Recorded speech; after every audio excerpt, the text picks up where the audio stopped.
For the current threats of insecurity in the country to be addressed, there is need for governments to become more proactive and recruit more law enforcement agents. And this is according to retired Colonel Hassan Stanlabo. The advice is coming after Vice President Yemi Osinbajo announced plans to deploy soldiers to the country's highways in order to curtail killings and abductions. Speaking on TV 360 flagship program, Deji 360, Stanlabo suggested that retired military soldiers should be recalled to join in the fight rather than engaging law enforcement agents which are already overstretched. I don't want to join those who criticize without putting down options. If you are criticizing, anyway, that's why it's called criticize, because when you criticize, there are no options. But when you do a critique comes with options. I think maybe that has been scholastic. I'm sorry. But the point is that, what other options do we have? But if I may add to that, fine, Vice President, you did advise in that direction. But I hope we understand that the law enforcement agents are overstretched in this country, overstretched in terms of manpower and so on.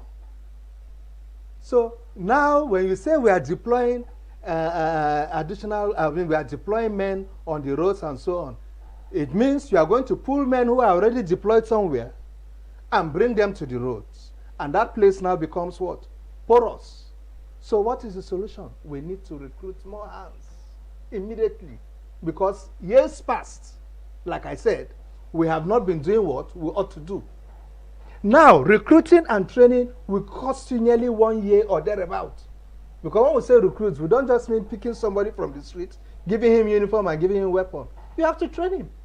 And the training to make you either a soldier or a policeman or whatever runs beyond even 6 months. So in the interim, what do? My solution or my prescription is that we call back some of our retirees, especially those who left service between 1 to 5 years ago. We call them back, sound the trumpet and let them come back. If you have good incentives, they will be attracted back. But if you are just putting the peanuts you are paying soldiers in the battlefront, while you are wasting money on some people sleeping in the National Assembly, then unfortunately you will not see anybody coming back. When they come back now, you now look at them, pick out those that you think are still capable. Sign a 3-5 year contract with them. Good incentives backing up such contracts so that it makes it very attractive. Give them 3 to 6 weeks training to, shake all the civilian mentality out of them and bring them back into uniform men, give them uniform and arm them, and they will go straight to the battlefront.